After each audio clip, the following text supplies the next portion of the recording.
Peace and blessings, and welcome back to the Heritage Hip Hop Podcast. This episode is brought to you by Transparent Credit Repair, the superheroes of the financial literacy and credit repair world. If you're looking to fix your credit and come out of debt, to open your wallet and put money in and not take money out, please contact Transparent Credit Repair at www.transparentcreditrepair.com, or you can call them at 862-250-5122 and tell them Heritage Hip Hop sent you.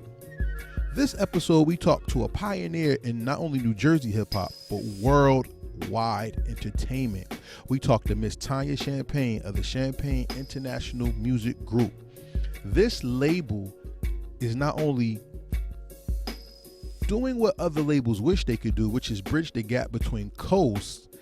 They're bringing American artists overseas and overseas artists to America to show that our music not only is worldwide, but it goes together and builds communities. This is a very special episode because we get to hear not only from the mind of somebody who puts her faith in practice, but she lets the music do the talking for itself. Pay attention, there's a lot of gems and jewels being given here, and you'll get a part of the game that most people don't talk about when it comes to labels, music, and business. Stay tuned, and I'll come back with more at the end of my commentary. Peace and blessings, everybody. Welcome back to the Heritage Hip Hop Podcast. And tonight, I have somebody not only who I love as a woman, and I love as a pioneer. She gets that love from me because no matter who may stand in her way, she's known to knock them down and then go beyond their expectations that they had. Please introduce yourself to the people. That was a beautiful introduction. Hey guys, so y'all already know, it's your girl Tonia Champagne. Wow, that was beautiful, Greg. Well, we just tell the truth over here, and there's a lot of people who know of hip-hop, but they don't know hip-hop. Tell the world, what do you know of hip-hop? And I don't mean just the music. I mean everything you've experienced in hip-hop since you started in it. Wow. Okay, so everybody that kind of knows me knows I'm a hip-hop baby, from the heart. When hip-hop started, I was right there. The music itself, just being a young lady that was, instrumental and plays and all kinds of talent shows and things of that nature. It was really easy for me to adapt to hip hop. Plus, I used to write poetry a lot too.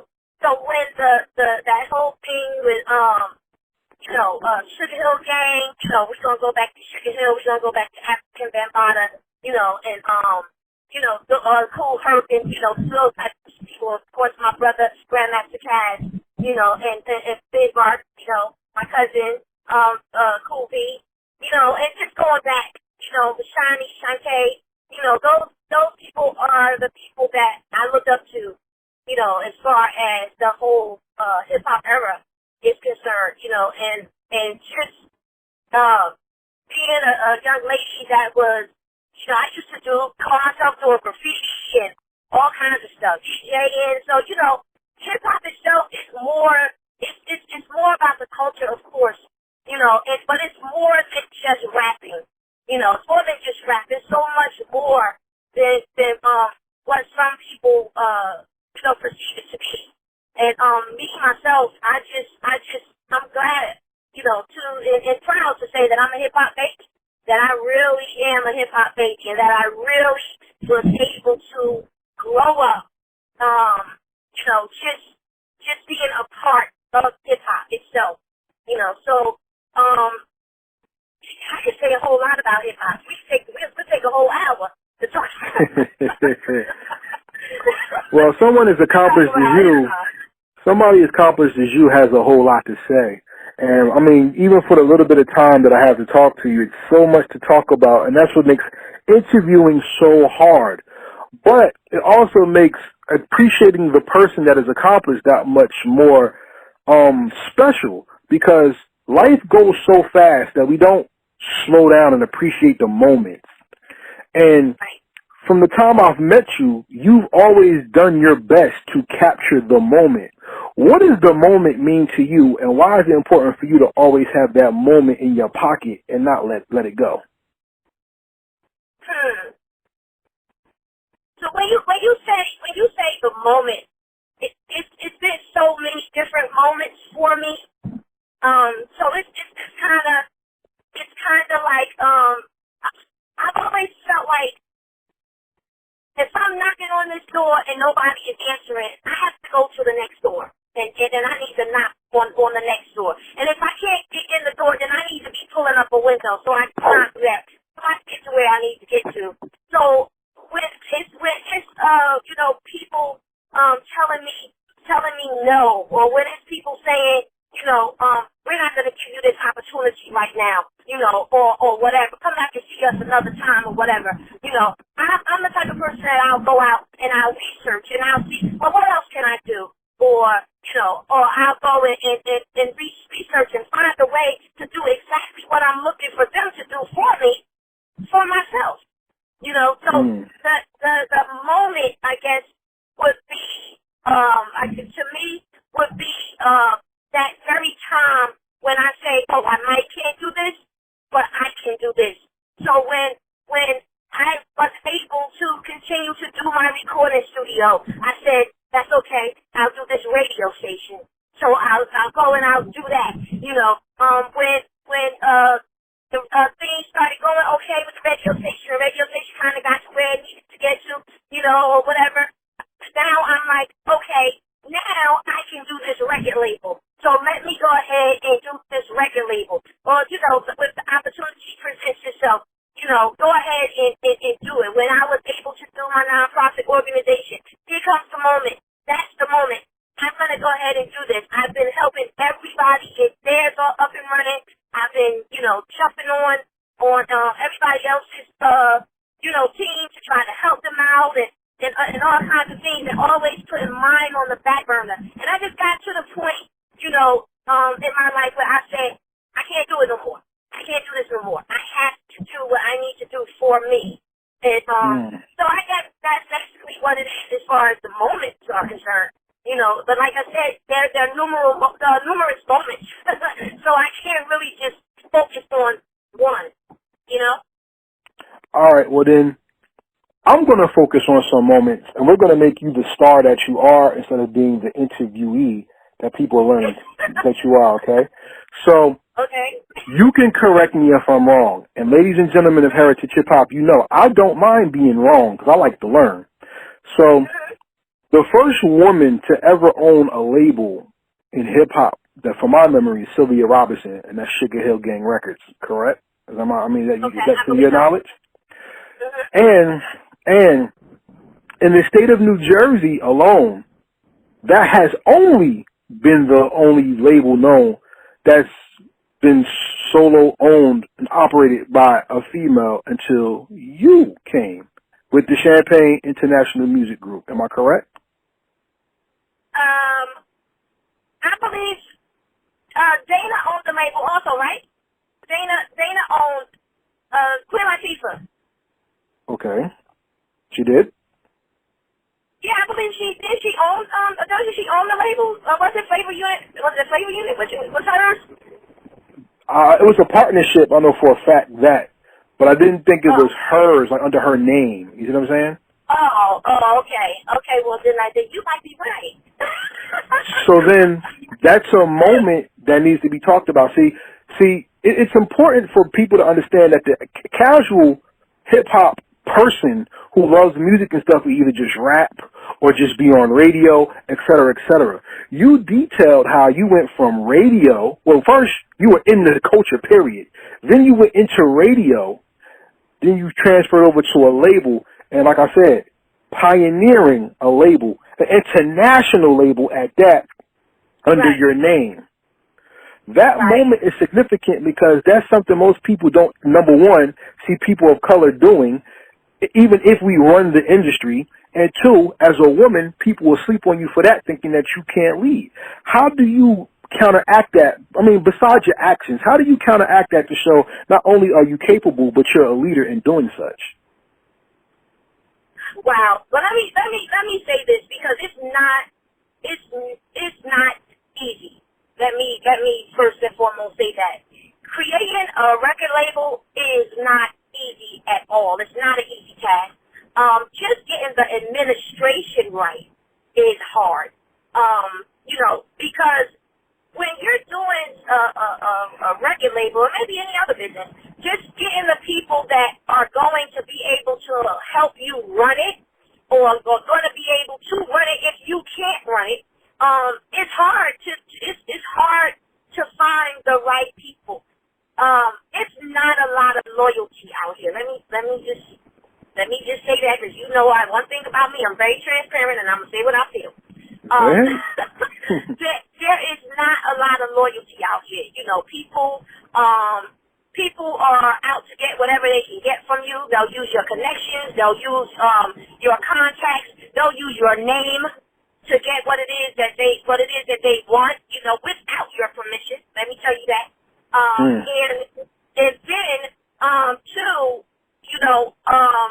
you have a lot of people that'll kick your back in. I mean, the same people that you helped to get to where they are today will kick your back dead in, like seriously. And it's just keeping your focus is key. Keeping your focus, staying focused on the prize. Keeping my head to the sky, of course, because God is first and foremost in my life. So, of course, anything that I do, I have to make sure that, God gets all the glory. Like I tell people all the time, CIMG, which is Champagne International Music Group, LLP, doesn't belong to me. It belongs to God. I'm just a vessel that is pushing it to where it needs to go. But God is the one that gave me CIMG. God is the one that owns CIMG. And everybody that's a part of CIMG will win. That's how I feel. You're gonna win because you're a part of what God has given me. And anything that's attached to me wins. And that's how I feel. And when I say that, I mean that wholeheartedly. And so with that being said, just creating the administration was my biggest goal, and that was my biggest challenge. But once I was able to do that, then just having the right artists, and the thing is, I was managing artists that were from Nigeria, Ghana, Jamaica, the UK, and Canada. I was really just promoting and managing them, So once I was able to get to the label, it was really easy for me to go international because I was already doing the international thing. I was doing the international thing for years. People don't even realize it. Like for about maybe over 10 years, I've been creating connections and relationships internationally with artists, even with other record labels, even with promoters and all types of stuff. That's just outside of the U.S. So this is something that I had been doing anyway. So once I said, okay, yes, I'm going to go ahead and do this label, it was really easy for me to pull in artists and to pull in what I needed as far as like promotion companies. We even have dancers that are from other countries that will be a part of the videos that are being made in the other countries and things like that. So making sure that the passports are good with the artists, that our passports are good as far as the administration, making sure that we get the visas that we need, just making sure that we have everything done, all of our paperwork, the BMI, the ASCAP, the scan, everything. Everything. It's just so much. I don't know, my head is like, I'm like, oh, okay, too much for me to talk about. But yeah, just making sure that we have everything, in place, for each artist, just for the label itself, making sure that the confidentiality agreements are signed, and everything is done in a timely fashion, and then too, it's so much competition out here, you're trying to do what it is that you need to do, but then you have so many other people that are trying to compete against you. But in all reality, I feel like let's unify. Let's come together. Let's do this together as a unit. You know, but that's another story for another day. We'll talk about that another time. But I hope I answered your question because I was definitely talking. No, that's fine. That's perfectly fine. But here's something that I really want to. So you took an interview in another direction, and that's cool. I like that. Hold on for 1 second, please. Hold on. You took the interview in another direction because now we're going into labelship, ownership. We're going into leadership. And since we took it there, let's continue on that path. Okay. What is the benefit of being the controller of an international label rather than just working domestically? For me, I can only really speak on a personal level. I can't really speak for everyone else. But for me, it's the hunger. It's again, it goes back to that whole loyalty thing. It goes into the hunger of the artists that are not from here. Their work ethics, the way that they work, the way that they appreciate, what you do. It's a totally different. The feeling of it is different. Just being able to have people that are genuine, and they genuinely appreciate what it is that you're doing for them, and then not to just say it to you, but to show you that they're being appreciative, and to include you.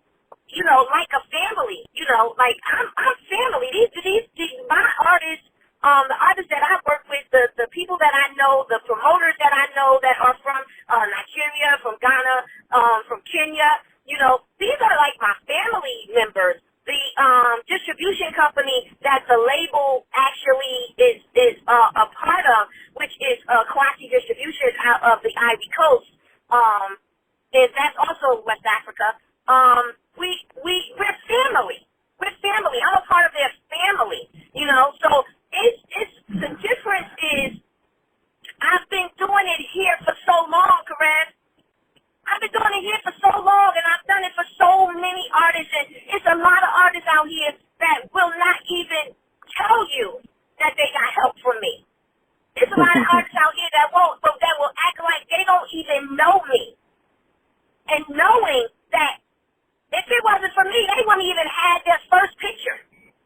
If I didn't do a photo shoot, they wouldn't have had their first headshot. You understand what I'm saying? So it's a lot of that going on out here, and I'm just really tired of of trying to help everybody. It's those that are undeserving. So I figure, let me help those that deserve. Let me help those who actually deserve this.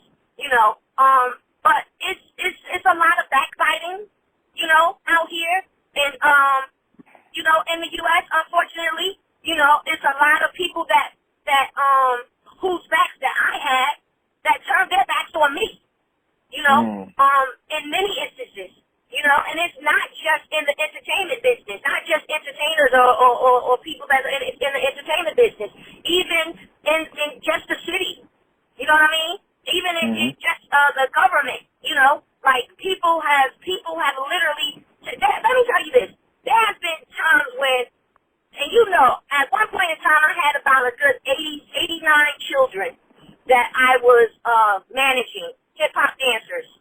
Well, they did hip hop dance, they did modern dance, they did ballet, they did modeling, all of that stuff. So so it was like 89, almost 100 children. Let me just put it that way. So it was in certain instances I needed a place to go to have for them to practice. I didn't ask anybody for a dime. Everything that they needed, that we needed as far as them like going to do shows and things of that nature, I paid for. Some of their parents helped when they could, but for the most part, I paid for it.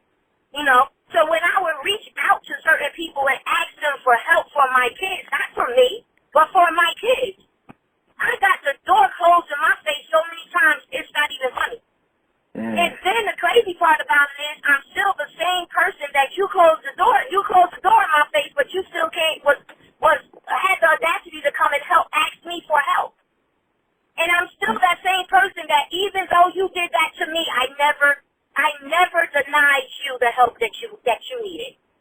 So I just got to the point where I'm tired of it now. I'm 50 years old now, Perez. I feel like half my life is already gone. Wow. So I can't do it anymore. I can't do it anymore. So I have to concentrate on me. And I have to concentrate on those that I feel like deserve it. You know, I'm tired of the egos out here. You know, everybody made it, but we all are still in the same place. Facts. You know, it's just crazy. You know, all of these superstars, but you still doing the same thing I'm doing. So you can't be that much of a superstar. And the crazy part about the situation is I've had opportunities to leave New Jersey and go and do things, you know, in other states and stuff like that. But for some reason, I always decide I gotta stay in New Jersey. Like I just gotta help New Jersey. And I've been like that, and nobody can say that I haven't. I've been like that all my life, just trying to help, Jersey artists, you know. And the past 10 years, things just changed. It just changed. Well, I'm not going to lie and say I don't know about some of what you're talking about, because since Heritage Hip Hop has been built, we've had attacks of people sneak dissing, the backhanded compliments. You have people who will say something and then do something else, or take your words and flip them and construe them into something else, so people will question you about it. And the way I take it, if as a spiritual person you believe in Christ and he had to go through the backstabbing and he did everything to make us glorified, then it's just a part of the steps to make yourself glorified. You see what I'm saying? Absolutely. So for you to survive those things and still want to be in the industry and do what you do and what you love, then that means that it's really for you. So you found your gift and your calling. You see what I'm saying? That's right. And you look into, I'm sorry to cut you off, but if you just kind of think about it, just piggybacking off of what you said as far as God is concerned, of being Christ-like, or even just believing, being a believer, you know, and you kind of think about it, you know, it's some of the worst people in the Bible became the greatest people in the Bible. Some of the worst people, you know, and the fact of the matter is, a lot of people that I decide to help, or a lot of people that I, decide that I want to, be a part of what I'm doing, are people that other people would never deal with, or other people wouldn't want to deal with. I've always been told, even by my family members, you always trying to, grow up for the underdog, or, you always bring your home strays. Like, I even literally had one of my sisters say that to me. You always bring your home strays, not talking about animals, but talking about people. You know what I mean? And it's like, wow, like I've just always been for the underdog. So people that other people may not decide they want to help or want to be a part of what they have going on, I would make them be a part of, or have them be a part of what it is that I have going on. And these people, a lot of those people have became just great, are doing some great, awesome things right now, but those are the people that are appreciative, that have told me that they're grateful, and have thanked me for the help. And don't get me wrong, because it's not about praising me, because it's all about God. It's all about God. I don't need the praise. I know what I'm doing. I know what I do. God sees me. God sees what I do. He knows my heart. So for me to say, no, I'm not going to do this anymore, and sometimes I do get to that point where I'll be like, I'm not doing this no more. This don't make no sense, and you get frustrated. You get overwhelmed. You know what I mean? You do. But you get to the point where it's like, but this is my love. I'm not going to allow anybody to take away my love. That's like you're taking God away from me, because this is a part of me. And I'm not going to allow anyone to do that, So, I just did all that to kind of just piggyback off what you said. You did it to show everybody the love, the desire, and the commitment it takes to be great. Because some people, this is what I say to people I interview. I say hip-hop is not full of artists. It's full of participants. There's a lot of people who want to do it because it's cool or they can make $1. There's not a lot of people who do it because it's living and it's art and they want to live their art. And I believe that wholeheartedly. I believe a lot of people want to be popular. They don't want to be successful business-wise. Exactly. You know? Exactly. And speaking of business, I got to ask you something because having an international label opens up so many doors of questions like this one. Mm-hmm. What is more difficult, getting a United States artist to pop internationally or get an international artist to pop domestically in America? I think the hardest, it's not hard for United States artists to get popular in other countries. It's actually easier for United States artists to get popular in other countries because they are so open, especially to hip-hop. To hip-hop. The other countries are so open to it. Even with house music, it's artists that come here that don't get that come from here, that don't get the love that they deserve, but will go to another country and it's thousands of people just praising their music, and so it's not hard. If you are an artist from here and you can get to another country, and you can get to other countries, that's the best thing for you. That is the best thing for you, and that's where the money is. But it's harder to get them over here into America, especially right now. This whole pandemic thing and I get it. So many things have changed and all kinds of stuff. But even before the pandemic and before all of this, just trying to get the artists, and I've tried a couple of times to get my artists over here, but it hasn't worked. Went through the visa process, all of that stuff, but it just didn't work. So now that I'm a label, because unfortunately it's about titles. It's about titles and it's about money. As long as you have the money and you have the title, it's so much easier for you to do anything. Whether it's here in the United States or it's in any other country. As long as you got the money and you got the title, which titles really in all reality mean nothing to me. Titles mean nothing to me because you can have a title and don't know a damn thing about what's going on. With the title that you have. You can have the title, because that's just like with my president, with our president, that, I think it's just so funny, but he's so funny to me, that everybody hates, but when I think about it, it's like, look, he has the title president, but in a lot of instances, he don't know what the hell to do. He needs advisors. He needs people that's going to advise him. He has people advising him and telling him what to do. That's the same thing in a lot of these big businesses and a lot of these big labels and all kinds of stuff. It's the same thing. I call our label the little label that could. Because at the end of the day, that little engine made it. That little engine made it. Even through all of the things that the big labels are doing and the stereotypes and the things that, the little stigma of labels, even through all of that, our little label is going to make it. We're going to make it, and that is basically what my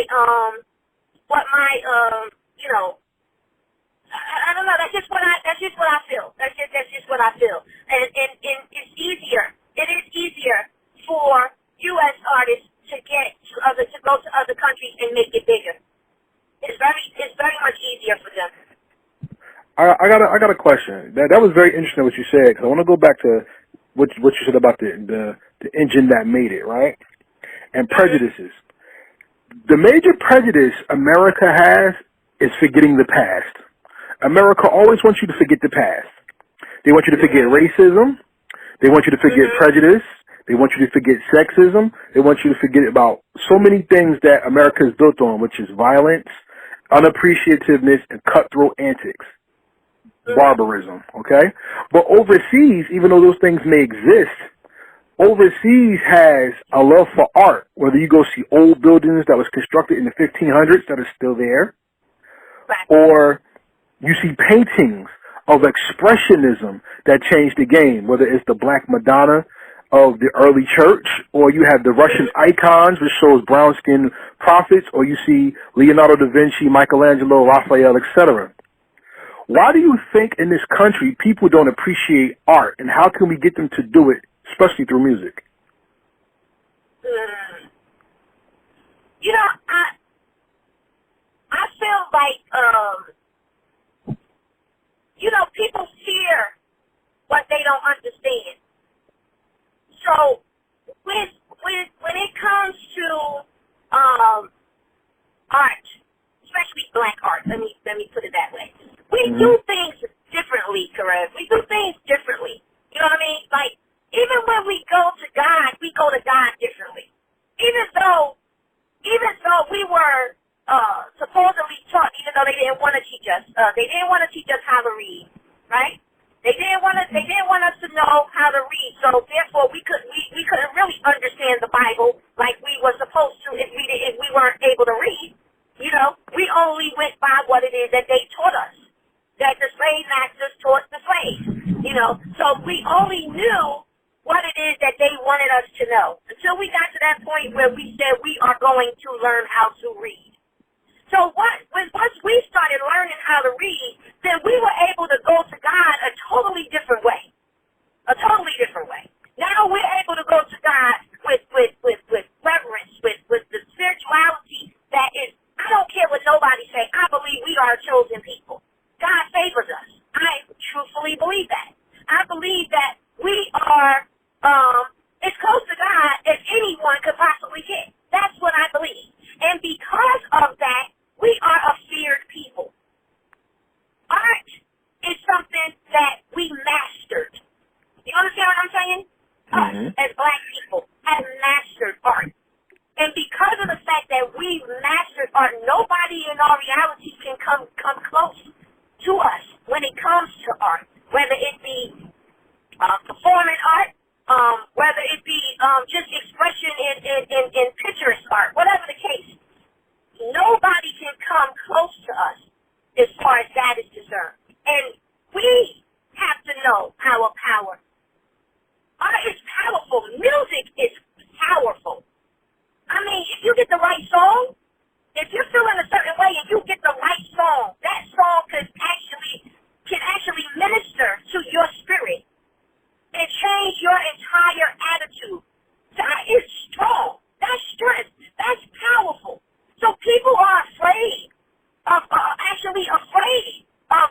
letting us get to certain places in this whole thing. People don't want us to get there. And it's fear factor. I believe it's a fear factor. But, you know, that's one woman's belief, you know, not necessarily the belief of the podcast that we're listening to. But Okay. I'm just saying, you know, I believe that we embarked on something huge once we were able to start expressing ourselves through art. And everybody is not going to understand it, but a lot of people will mimic it. They will mimic it. They will try to do what we do, you know. And then some of them do it, and they do it really well. You know what I mean? But at the end of the day, I believe that that we're just a chosen people. We're a chosen people, and we are innovators, you know. And it's nothing that we can't do. It's something that we can't do, but people fear that. Yeah, fear is something that people can't control, but when you master it, you can become such a creator that you could change the world. Right. I'm sure you had some reservations in your life that you had to conquer to become the label owner that you are. So when it comes to coming over that fear and being a leader, you have to choose. You talk about chosen people. You have to choose people to be a part of your team and choose people that you're going to lead. How does an artist become chosen by CIMG so they can have your power, your faith, and your belief behind them? Well, one thing about CIMG and one thing about me as a person, period, not even just as CIMG, but just me as a person, as a manager, as a promoter, as a event planner, or just a motivational, a person of motivation, an advocacy. You know, the first thing that you have to be is a person that's willing to give back to the community. You have to be a person with a heart for community in order to be a part of what it is that I do. Because I do so much for the community and have been doing so much for the community, and everybody that has been a part of anything that I've done, if you look at them now, they are very active in the community. So they become active in the community. Whether they're still with me or not, you will see them in the community, doing things for the community, for the youth, for the seniors, for whatever, whoever. But you will see that, because that is something that is instilled in them, just being a part of Champagne anything. Whether it's Champagne Entertainment and Promotion, Champagne TV photo moments, Champagne, I don't care what it is. If it's Champagne, you're a part of it, you have to have a part. You have to be a part of the community. You have to be able to help. You have to be willing, not able, you have to be willing to help. So that's the very first thing I look for in an artist. If you're an artist and you're all about you, and you're not about giving back, or you're thinking that you're just, better than everyone else, and everybody else is underneath you, then you definitely can't be a part of CIMG. You can't be a part of CIMG. Your music has to have substance. I look for lyricists, because you already know when it comes to hip hop, I need lyricists. I need you to be able to not just come up with a good hook. I need to hear some lyrics. I need you to be able to have me wanting to hear more. I need to be able to understand what it is that you're saying. I don't want mumbling.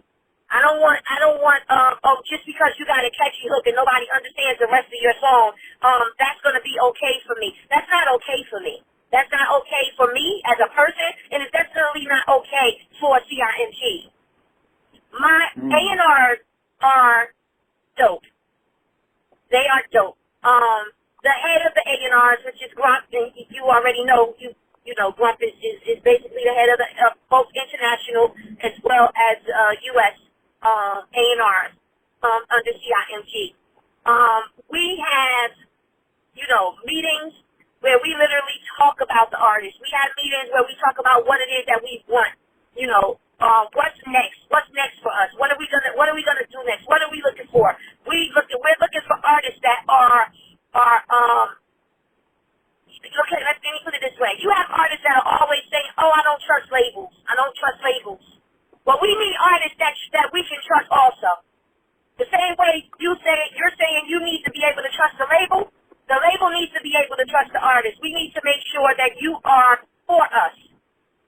Not that you're going to come and get all that you can get from us and then leave. Whether it's contractual or not, at the end of the day, a lot of times labels can't trust the artist. So it's not just about what the label can do for you. It's about what you can do for the label. And we need artists that are going to be able to push units. If you can't push units, I don't care if you have 1 million followers. You can have 1 million followers, but then when you put your music on digital, on a digital platform or in a digital store, you can't even sell $10 worth of music, whether it's streaming or that's then you're not CIMG material. I don't care how good you think you are. I don't care how great you think you may be. Then we need you to be able to be an entertainer. We don't want just anybody that can, just because you can sing a song or you might look good, or you might, can rap or whatever and whatever, beatbox. I don't care what you can do. If you can't entertain, if you are not able to hold a crowd for at least 10 minutes, I'll give you 10 minutes. For at least 10 minutes, if you can't hold the crowd with your first 2 songs, for at least 10 minutes, then you're not CIMG material. You know what? I'm glad you put that out there, because in the age of what I call fake independency, because a lot of people are independent to a point, not totally autonomous. A lot of people say you don't need a label, you could do it yourself. Where in some instances that can be true, but in other instances it's not true. Tell us, how does a label help an independent artist or so-called independent artist go to the next level if they already have a movement? So again, only speaking for CIMG, not for any other label, because I don't know how they do their things. I'm not concerned with any other label. Right. But speaking for CIMG, it's crazy because I had this conversation with an artist, actually the other day. An artist who felt like, oh, well, you're not moving fast enough, or you're not doing enough for me right now. Because you don't see what's going on. But you're the same artist that don't have ASCAP, didn't have a bio, didn't have pictures, didn't even know what your password was to your own Reverb Nation. Like these are Was this a male or female? This was a male. So all right, so I already know what that argument came from. Okay, got you. Okay, I got you. Right. So for you to say you don't need a label, and some artists don't, because right now if we're in the era of Instagram and YouTube, and people are becoming artists from YouTube, right? From YouTube, but they're becoming artists. Right, okay, right. They're becoming participants, right, from YouTube.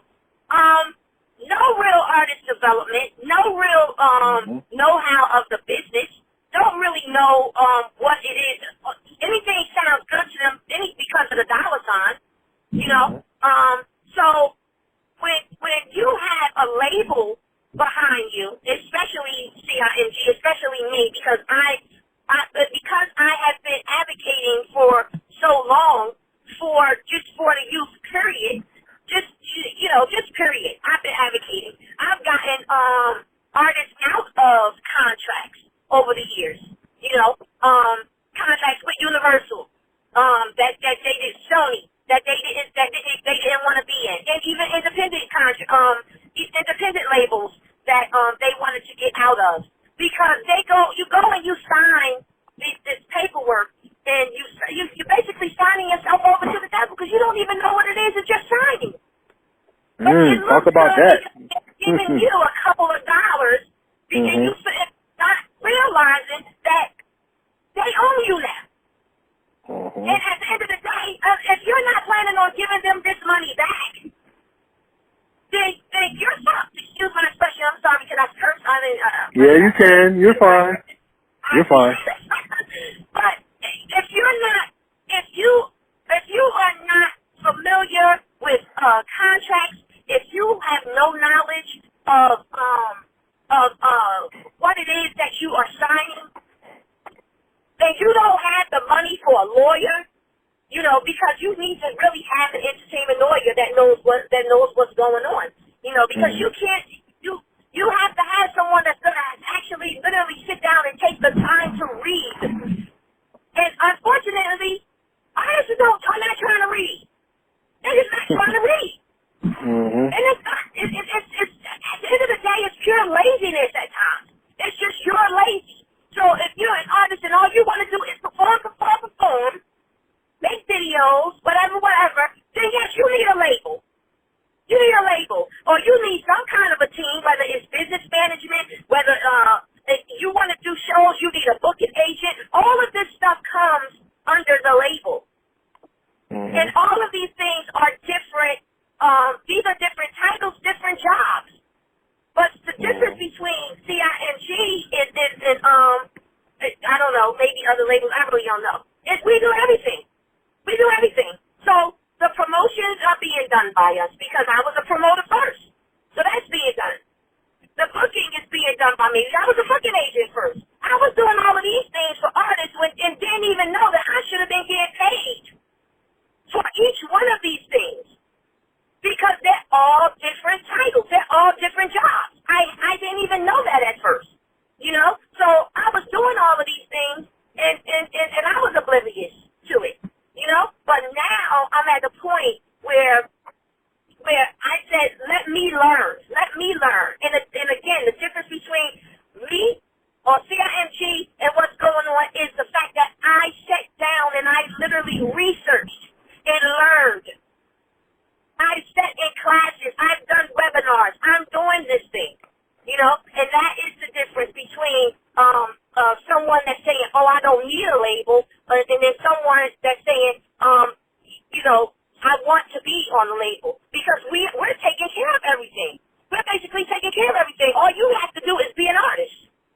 Meaning, all you have to do is do your performing, write your songs, and make sure you got the albums that the songs that we need for the albums that you need to push. And let me say this because a lot of people, when I talk to them, you know what? I'm not even gonna say that because I don't even want other labels that might be listening to this, new labels because I'm seeing new labels coming up out of the blue right now. Since I'm fine, so I'm gonna shut up because I'm not certain things. Yeah. I don't want anybody taking anything else from me.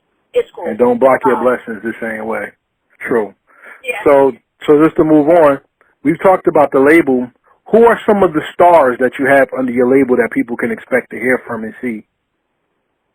Oh, wow. Right now, of course, D-Lo Swag, he's out of Nigeria. He's doing his thing.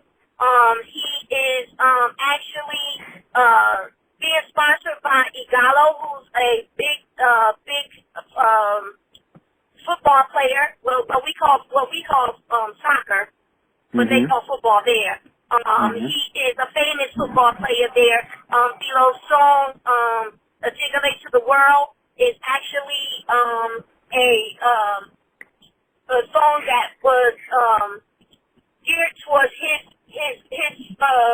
growing up in a place called Azingale there in Nigeria. That's where both he's from and where Igalo came from. Nice. So you know, it's just really he's doing great. He's doing great. His music is trending in Nigeria. It's doing really great here, also as well as in Canada, in the UK. So he's doing great. His digital numbers are going up. His digital store numbers are going up as far as streams and everything is concerned. So he's really doing great. Also, we have my princess Alexandria Adesso. She's you know, the newest artist that we have. She has actually she actually has her own TV show now that we are taping. We just got the confirmations from BGN TV. Big ups to Dr. Archie, the owner of BGN TV Network. And we are going to be having an hour show, and it's entitled Alex. So it's her name short, but it's basically going to be about her journey to CIMG, you know, from where she came from to CIMG, you know, being a mom and you know, it's a lot of stuff anyway. Okay. That's another thing. So you can look out for her, and Chief Valley is definitely doing his thing. He is pushing his music, you know, big time. Look out for his song Redemption coming to all of the digital platforms, as well as Amazon on Demand, and Pandora, a couple of different places. His music is going to be on a couple of different places. But all of my artists right now actually have their music in digital stores. So they're digital, you know, so the stores they're there for some streaming and everything. But we are. We have to push 50,000 units to get what we need from the distribution company Ivy Coast. The contracts are all signed. All of that is done. So we're moving. We're moving. You know, we are definitely moving. It's definitely a blessing. My artist Eugene, he's doing his thing. You it's plenty of artists. I can say, Breeze is doing him. Who else? Oh my God. My team from Ghana, we have a producer and artist team from Ghana. Also, they're doing them. They have their song Owema that's out right now on digital platforms. We also have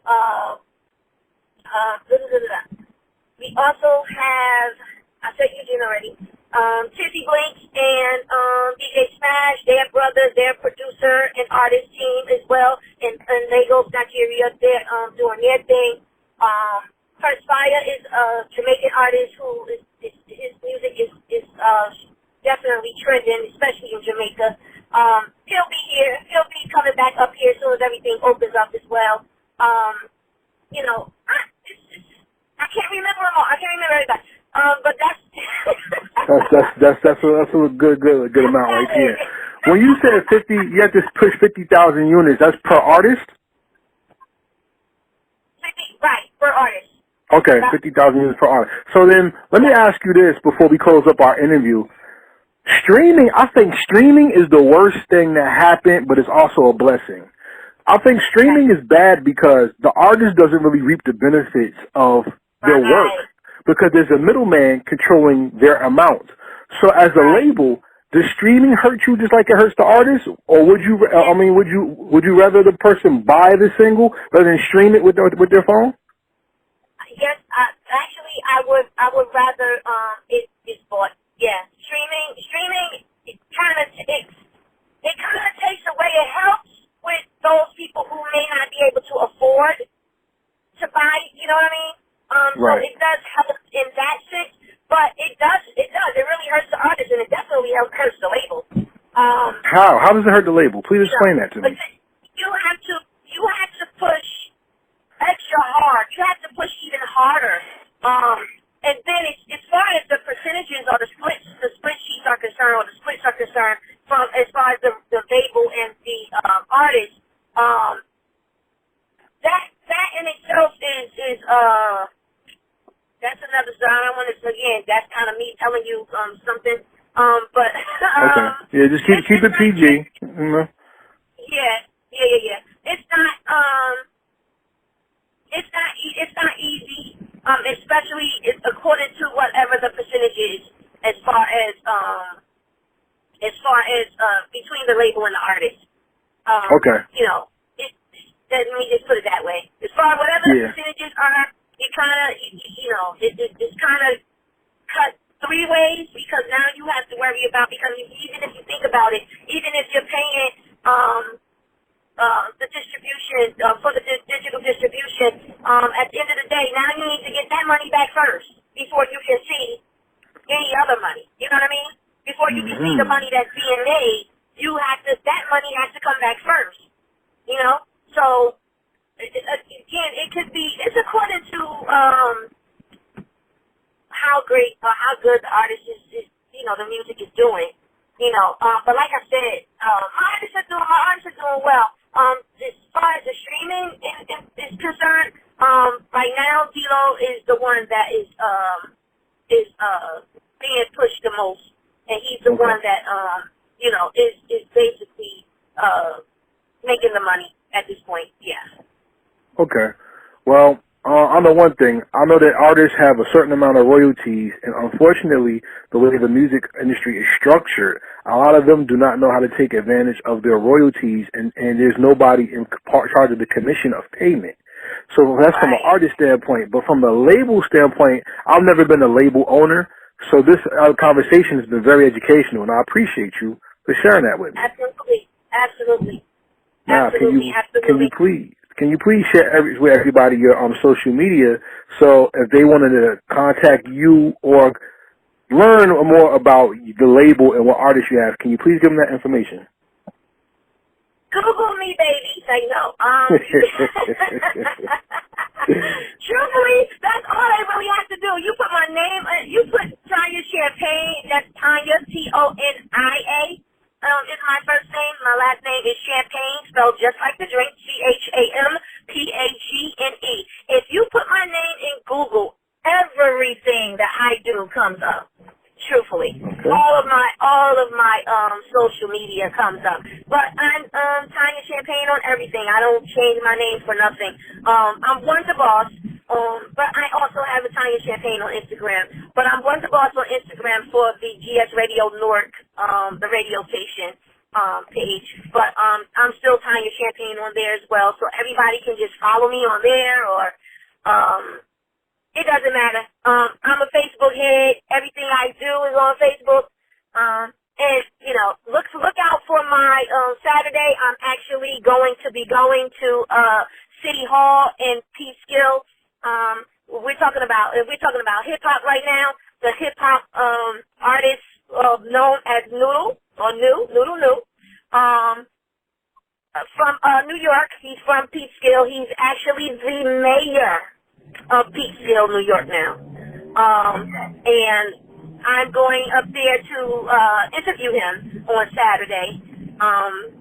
You know, so I'll get to see his office and all of that good stuff, and we're gonna go live and everything, so you guys can actually see it on Saturday. But it's a beautiful thing. I got a lot going on, Kareem. I just cannot wait until the country opens back up.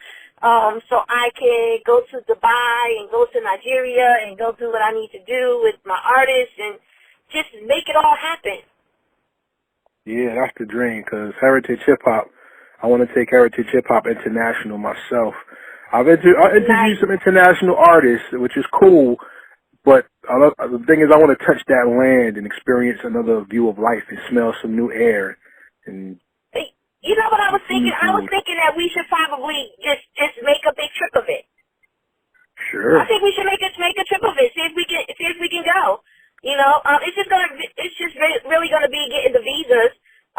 You know, as long as you already have your passport. Sure do. Just getting a visa to go, but it's easier now. Now that I'm a label, it's easier for me to get there. So I would rather go with other people. So I would love for us to maybe just put something together and you know, go down there. You know, get a group discount and go down there and just enjoy ourselves. And my artist will put together one of the artists. He actually manages what they call an e-hotel down there. Okay. So, and I was supposed to go last year. They put together an entire event for me, but I wasn't able to get there. You know. Wow. So it's, you know, I'm just ready to go. I'm ready to go now. I'm ready I understand. to go. Well, everybody out there listening, this interview is not over yet, because you know what we have at the end. But the most important thing is, I think from this interview we've learned, don't let anything deter your dreams, because where there's a no, there's also a yes. Right. And that yes has to come from the inside first through divine intervention and not from somebody's words, because sometimes somebody's yes could be to their benefit and your detriment. So always follow your spirit and your heart first. All right, so Miss Tanya, now that we did that, it's time for the rapid fire questions, which are not yes, no questions. I don't care who's sexy or what your favorite food is. I care about giving the people who you are in depth and to show your intelligence and your glory. Are you ready for these questions? Okay. Here we go. Because we don't only focus on music, I'm going to ask you some music questions, and I'm going to ask you some business questions, since that's what you do. All right? Okay. So first music question. What song or album perfectly defines your life?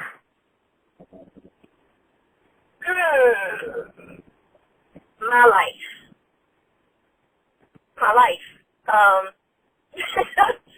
I want to say, oh my God, something victorious. You said a song or album, or it has to be an actual album? A song or an album. You choose. Oh, a song. Okay, so, I Made It. Fantasia. Okay. You're the first person to ever say Fantasia, so that's what's up. Another first on Heritage Hip Hop. Business question. How has owning a radio station helped you appreciate music more and opened you up to different genres? Oh God, that's the whole thing. It opened me up to so many different genres. I hear so much music, such great music, it's exclusive music that no one else gets to hear until they actually hear it on my station. So that in itself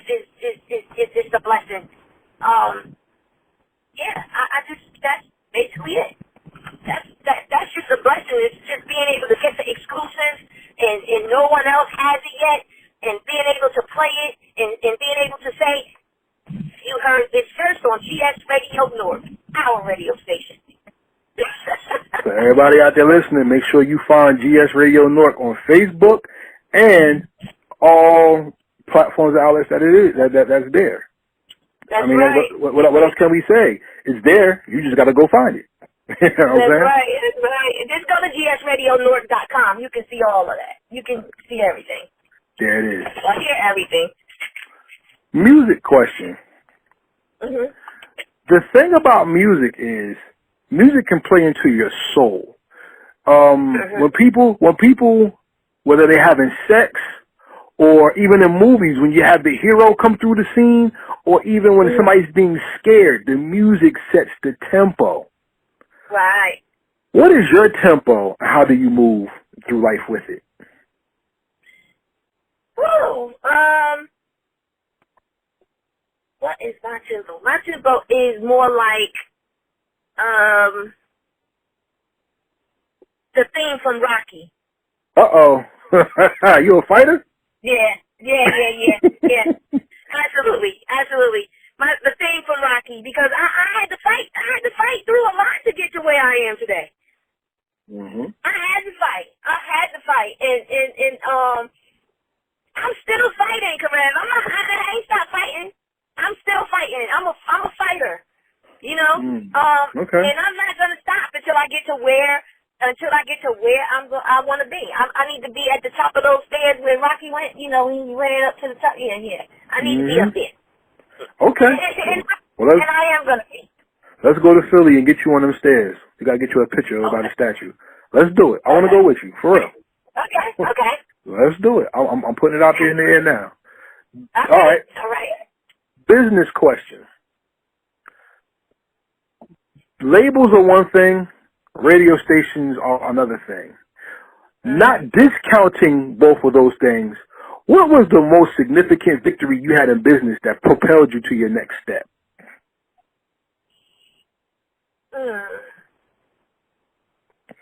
I think my biggest victory was I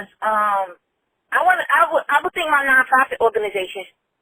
Okay, let's talk about that. I would think my nonprofit organization because, like I said, I was instrumental in helping other people get their nonprofits.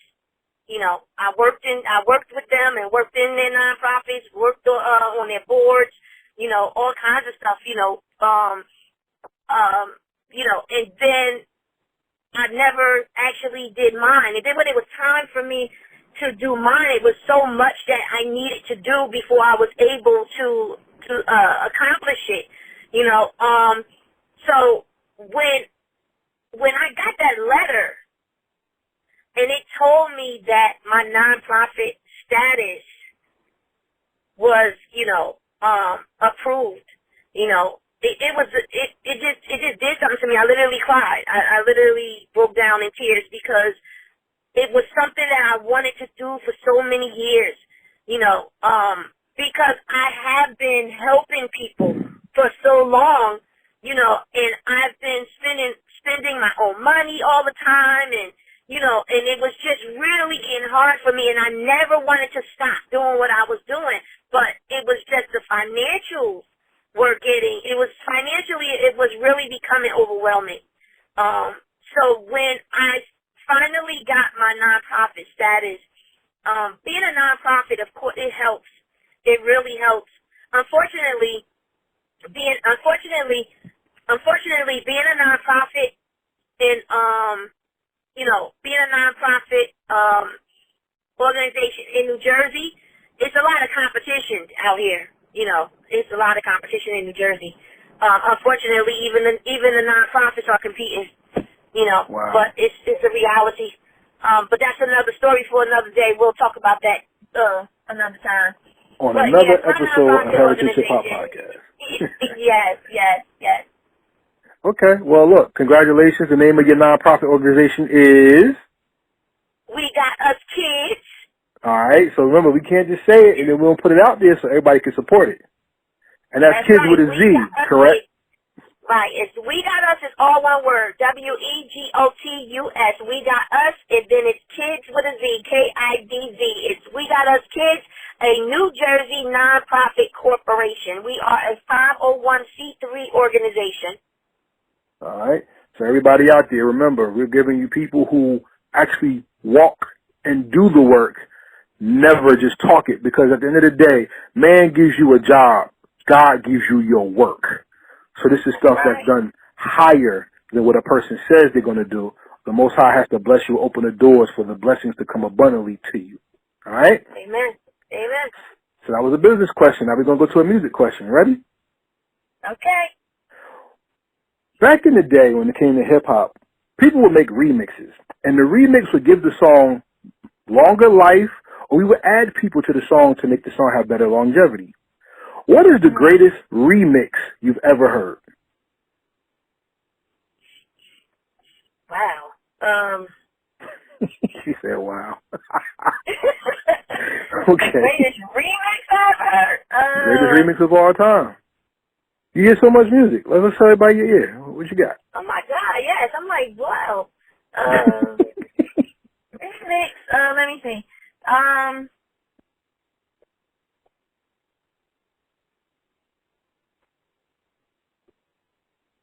don't know. Wow, remix. That's crazy. What about, what's the name of them? With Buster in them. What, Flavor in Your Ear remix? Scenario remix? The one with Rod Digger and all of them on it. Touch It remix? Yes. Touch It? I don't know. Okay. I just love it, yeah. Okay, Yeah. you're the second person who ever said that. That's what's up. So, see, everybody, Tonia Champagne knows her music. Let's just get her some respect. All right? Put some spec on it. That's right. Now, business question, and then after this, we're going to close out. Okay. Having a label is a very big deal, because part of my language, there's a lot of people who like to dick ride, and they really just like, oh, you got this, and then you're popping. You know what I'm saying? Oh, yeah. But until you own a business, when people say there's levels to this, you'll never understand the levels, because having a name ain't even step one. That's still dirt. You know what I'm saying? And when you when you have something, you have people who set the bar or benchmarks. Is there another label that you kind of benchmark yourself against? And if not, what is the greatest label you've ever seen that you want to shoot to or shoot beyond when you do your business? I want to say, if I had to say that I have a label that I literally like look up to or just fell in love with, I had to say it was Motown. Now, which Motown? Are you talking about Motown under Andre Harrell, or are you talking about Barry Gordy? I would think it would be Barry. Okay. Yeah. So that's from the ground up. Right. Because what happens is just going back and seeing the history of that Motown era and how it started and how they did things. Like, even with what we do listening sessions, and we go back to that whole Motown thing. See, Gruff has always been big on that whole thing, you gonna buy this record or you gonna buy this burger? Which one would you rather do? Right. So we had went back to that. That's what we basically do when it comes to the music that we put out. Just going back to that whole thing. And to Quincy Jones, I love him so much. Oh my God. Just watching all that he did. And even James Brown. Like, I'm very I'm so old. No, you're a student. You're a student of the game, and that's important. Yeah, so I watch and I watched them, watched what they do, watched what they did, how they did it. Even Prince, I just feel like I could never learn enough. And the way that they did things, you know, were so different from the way things are being done right now. And just seeing how the labels now, you know, the labels have been doing things in the past, you know, the most recent labels, how they have been doing things in the past, and how many artists that they, you know, that they disappointed, you know, and stuff like that. I vow to never be one of those labels. Okay. I vow to never be one of those labels. The way that our contracts for the artists that we have, a label right now, or a label that's already established, if they knew how the contract was, they'll be like, "You're never gonna make money." They'll literally tell me that. I had people say that to me. "You're never gonna make money." But not understanding why I do the things that I do and the way that I do them. It's not always about money for me. It's more so about the spirit of this whole thing. You know, it's just the spirit of the whole thing. And this is my love. This is my passion. If I never make money, nobody could ever take this from me. Right. Money can get taken away from you, but my passion, my love, that can never get taken away from me. So it's never really been about the money, but it's about helping these artists because I'm able to say that I've been on the other side of the label where I was the manager of the artist. You understand what I'm saying? So just knowing that I can make a difference, you know, in an artist's life that in itself is the reward for me. That's the reward for me. And that's basically what CIMG is about. So before we close out with the last question, I want to say this to everybody that's listening. To see the thing that makes Tonia Champagne special to me more than what you may have known just being listening to the podcast is Tonia Champagne is also an award winner from Heritage Hip Hop for the Govmatic Hip Hop Award. And the Govmatic Hip Hop Award is somebody who takes the hip hop culture beyond the music into the community and into pushing the culture forward, not just the music. And by her work with children in the community, besides working with artists, working with young women, working with people who really are in this community to make changes for people's lives to be better, that's why I honor Tonia Champagne the way I do. Because unfortunately in the world, we always walk past good people for our own selfish reasons. Sometimes we don't even smell the flowers under our nose because we're too stuck on the clouds and everything we want that is above waist level. That sometimes the things that are right there are very life-giving and they preserve it as well. So on behalf of Heritage Hip Hop, I want to thank you for being who you are. And no matter what can be said for or against you, may God make your blessings happen. And either way it goes, may His glory always shine on you and you get what you deserve, period. Oh, thank you. Don't make me cry at the end of the podcast, okay? Don't make me cry. That's not what we do. But now it's time for the last question, all right? Okay. Now, this is the most important question I ask for everybody on the first interview that they do, all right? And the most important question is, Tonia Champagne will not live forever on this world, okay? Because man is very temporal. But you have a digital footprint, you have a label, you have a nonprofit, and you also have a radio station. You also have influence in the community that will have your name live on. 2,000 years from now, those things can still be there. And I ask you, what is your legacy? How did you make the world better because you did what you did? And what is the influence you left on the world by doing it?